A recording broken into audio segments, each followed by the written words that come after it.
Today's video is sponsored by Blue Apron. Alright, peeps, so welcome back to the channel. If you can't tell, I'm giddy with excitement for the topic of this one. Over the last couple months, we've had some insane culinary battles go down on this channel. From fettuccine alfredos, to baconators, to desserts, it's been madness. The topic of today's challenge: chicken parm, one of my all-time favorite foods. As I've said, any Italian-American food with meat, cheese, and sauce I am down with. And entering the ring today is going to be Mythical Chef Josh, BuzzFeed Tasty, Adam Ragusea, and Alton Brown. These are some heavyweights, to say the least, but I'm gonna need my chicken parm super moist and well cooked. I'm gonna need my cheese melty, not plastic, but not too runny, and no soggy breading. I need that nice and crispy and drier than one of the Paul brothers' personalities. Right now, leave a comment with who you think is going to deliver on all of those factors most today, so let's get right into this one. Now we've got an insane array of differences in all of these recipes, from anchovies and white wine and Lay's potato chips to stuffed cheese and even no cheese at all. It's gonna be interesting. Before I can start with any one of them though, I wanted to give a huge shout out to my friends over at Blue Apron. Some of you guys should already know how much I love Blue Apron from when we've partnered up in the past, but today they are back once again, not only to help make this video possible, but to allow me to show you some more of their amazing meals. Blue Apron allows you to choose from a variety of chef-designed, ready-to-cook meals with perfectly portioned ingredients and lots of flavorful options, all sent right to your door. Prices start as low as $7.49 per serving, and if you're busy, Blue Apron's flexible. You can skip weeks or cancel at any time. Blue Apron understands that food is personal, from what we like to how we like it. Home cooking is happening now more than ever, and Blue Apron's new customization feature is making it easier to tailor meals to your specific tastes. And potentially best of all, you'll be able to feel good about your environmental impact. Blue Apron is the first and only meal kit to partner with How to Recycle, and over 85% of Blue Apron packaging is easily recyclable. So clearly, Blue Apron is here for you, with stress-free recipes delivered right to your door that you can now tailor to your own specific preferences. And you guys know I always try to hook you up as well, so for a limited time, if you click the link in the top line of the description, go to blueapron.com/DavidSeymour60, you will get $60 off across your first 3 boxes of convenient and customizable recipes. Chef Josh of the Mythical Kitchen channel, you are up first. I grabbed some flour and plain breadcrumbs, olive oil and chicken breasts, my salt and pepper and low moisture mozzarella, dried parsley, crushed red pepper flakes, and pecorino cheese, a can of crushed tomatoes, some eggs, fresh garlic and sugar, a bunch of fresh basil, and a stick of unsalted butter. So as you guys will notice throughout this video, there's not huge differences in the actual process. You know, we're gonna make a sauce for most of them. We're gonna set up our dredging station for our chicken. I'm more so gonna be focusing in on the difference in ingredients as well as the methodology of each one of these. For example, this first sauce recipe is the only one we're gonna be adding any sugar or basil to. I let the sauce do its thing for a while over very low heat to thicken up a bit. I prepared my dredging station, comprising of some salted flour, some salted egg whites, and then some plain breadcrumbs, but with a ton of pecorino cheese. You might have noticed, but we're not using any Parmesan in this chicken parm. We're using a lot of pecorino, which is kind of similar in flavor profile. The egg whites are really interesting to me too. I've never heard of doing this. Josh says that it helps get a crispier breading, so if that ends up happening, I'm all for it. And finally, we can address the chicken, the most important part of this entire dish, and we're not gonna butterfly this or cut this down at all. We're just gonna very gently pound this out to a nice even thickness, preferably with a hot sauce bottle. And this one is gonna dry brine in the fridge for at least a half hour. You're gonna load on some salt, leave it in there uncovered, and it'll hopefully leach out a ton of liquid to get that surface texture even drier. I'm not really sure which one of these I'm looking forward to trying the most. I can say, watching through them all, this recipe is probably closest to how I would normally make chicken parm. Is that a good or bad thing? I guess we'll find out. But I patted my chicken dry, I gave a nice thorough coating in all 3 of our bowls, and then drop that down into a lot of very hot oil. I definitely wouldn't use this much normally. It's basically deep frying at this point instead of pan frying, but that's what Josh does. And now that I got some of our low moisture mozzarella shredded and our sauce is very nicely thickened and smelling incredible, I can load it all onto our chicken and then pop it in the broiler for about 5 minutes until everything gets nice and toasty. For this version, this chicken should be completely cooked in the pan before going into the oven.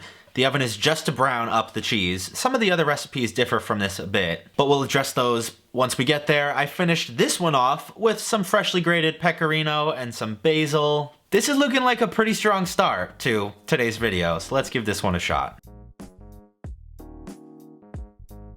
First contender of the day, Mythical Chef Josh.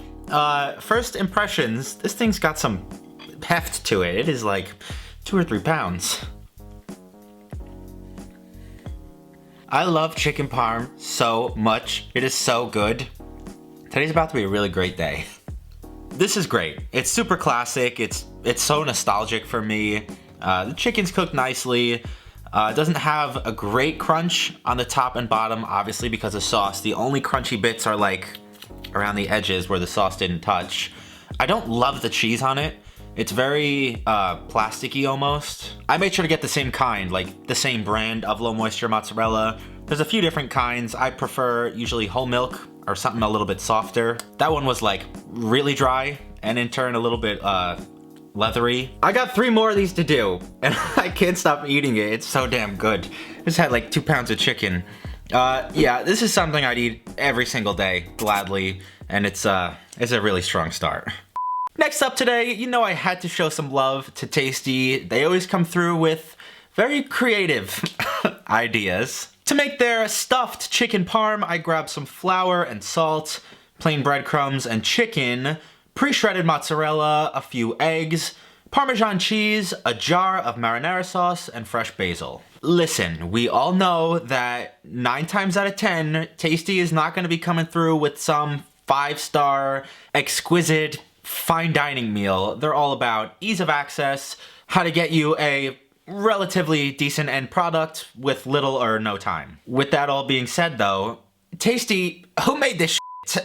This was a couple years ago, I think 2016, but there's no seasoning in the breadcrumbs, the flour, or anywhere else except on the actual chicken. I was absolutely astonished that I was able to make this whole recipe without the cheese just dumping out of it at some point. The jarred sauce, I don't have a huge issue with. You know, it saves you a lot of time. You can buy some pretty decent jarred sauces as long as you put up a couple extra dollars. Obviously, this one has to get fried and then baked for quite a long time, at least 20 minutes, because it's such a thick cut of chicken. But why are we baking basil? In the video, it looks like such crap at the end.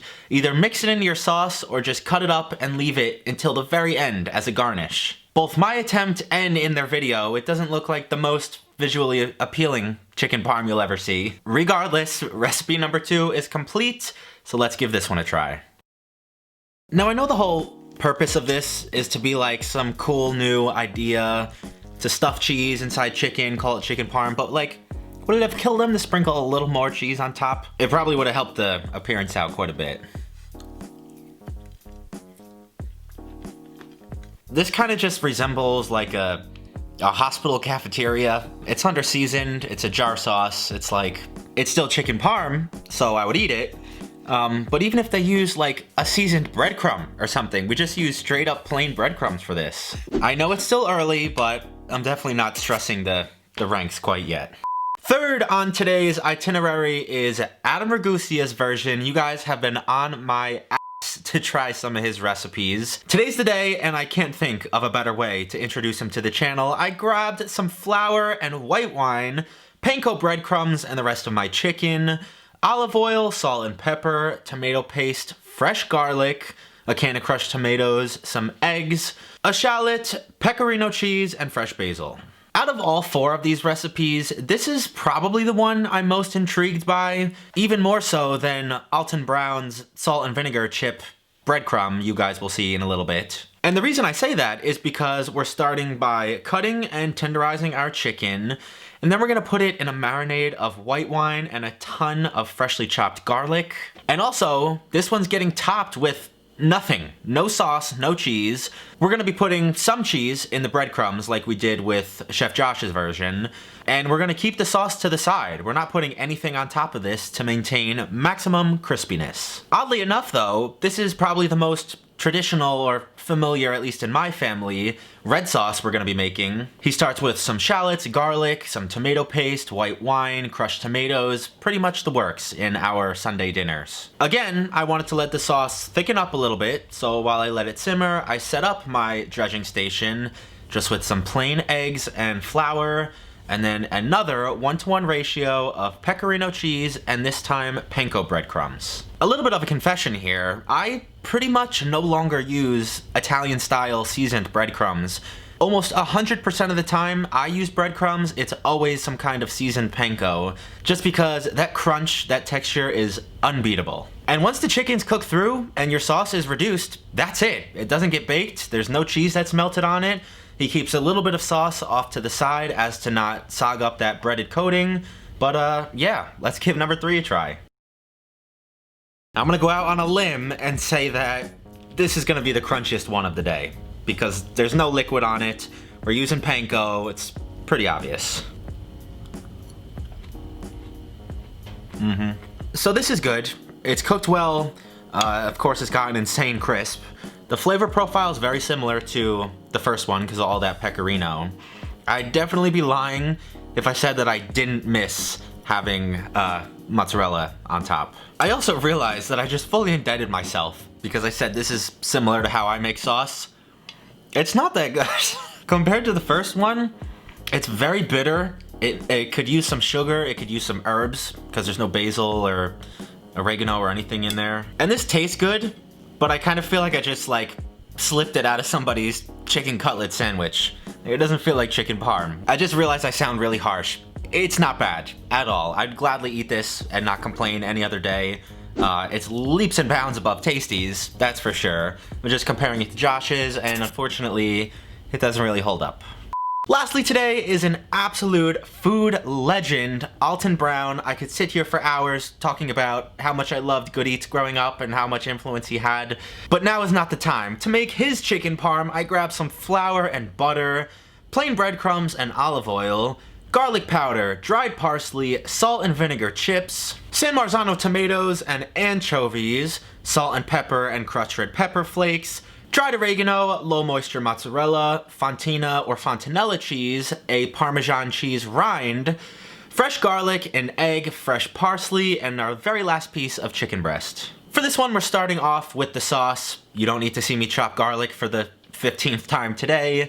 But this one has to cook off the longest, for at least an hour. And again, every aspect of this recipe seems as though it was crafted with the end crispiness in mind. We're straining the tomatoes, we're taking the sauce as far as it can possibly go and evaporating off any extra liquid. Not to mention, I can't even imagine how much of an absolute umami flavor bomb this is gonna be with those sardines melted down into the oil, with the Parmesan rind. This is gonna be really tasty. As far as our chicken goes, we are gonna butterfly it and cut it in half, but this time we're gonna chop them into even smaller, more manageable pieces, which I kinda love the idea of because it's increasing the ratio of those crispy edges around each and every piece. Now this one's gonna get chilled as well with some salt to suck out all that surface moisture. And then, the biggest wild card of any one of these recipes, our salt and vinegar chip breadcrumb. This is honestly genius because I can't think of a crispier, saltier,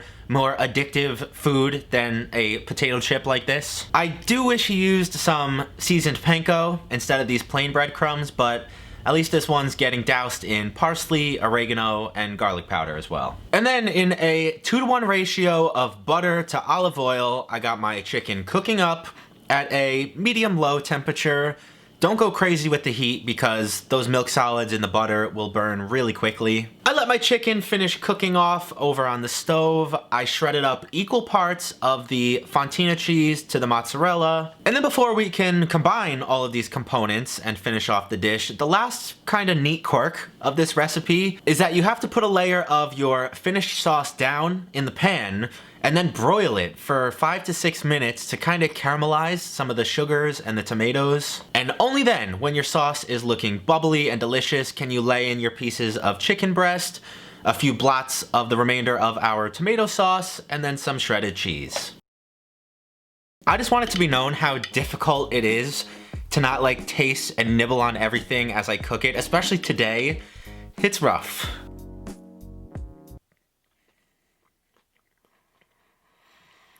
Oh my God. Shut it down, guys. This is not fair. This is everything I dream of when I think of chicken parm and more. It's got that like outside super crispy bit. The sauce is to die for. The chicken's cooked so well. I'm loving that combination of the fontina and mozzarella. Overall, the dish reads a little bit salty. That's probably due to the chips and then how much I reduced that tomato sauce. I probably put a little bit too much because I kind of forgot how much I was going to be reducing everything, but man, is this good. It's not often I say this, but the next time you're craving chicken parm, I beg you try this recipe. Splurge a little bit on the better ingredients, the tomatoes, the cheeses. It's really worth it. I hope you guys enjoyed today's video. If you did, leave me a big old like. Shoutouts to all the chefs who are good sports about videos like this. I appreciate you all. Let me know what you guys want to see in the next Versus episode down in the comments below. Other than that, have a fantastic weekend, and I will see you right back here next time. Peace.